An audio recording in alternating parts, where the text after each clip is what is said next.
முன்னொரு காலத்தில் ஒரு புலவர் வாழ்ந்து வந்தார்.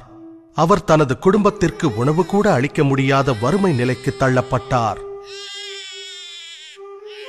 அதனால் அரண்மனைக்கு சென்று மன்னரிடம் உதவி கேட்க முடிவு செய்கிறார்.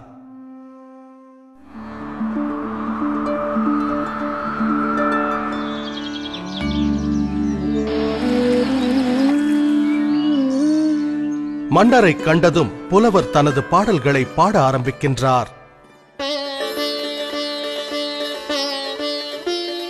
ஆஹா, அருமை அருமை! பாடல்களை கேட்டு மனம் மகிழ்ந்த மன்னர் என்ன பரிசு வேண்டும் என கேட்கிறார்.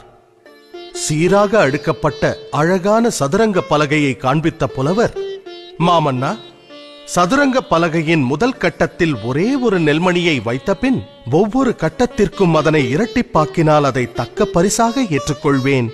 நிச்சயமாகவா? தங்கம் வேண்டாமா? நெல்மணிகள் போதுமா? ஆம் மன்னா என்றார் புலவர். அப்படியே ஆகட்டும். மன்னர் உத்தரவிட அவையினர் நெல்மணிகளை வைத்தனர்.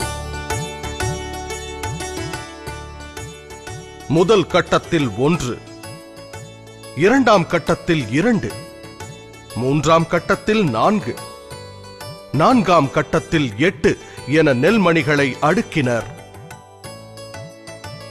10ஆம் கட்டத்திற்கு வந்தபோது நெல்மணிகளின் எண்ணிக்கை 512 ஆனது.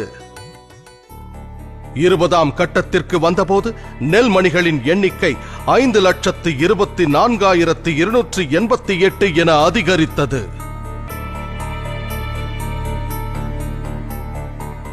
பாதி தூரம், அதாவது 32வது கட்டத்தை அடைந்த போது நெல்மணிகளின் எண்ணிக்கை 214,74,83,648 பெருகியது.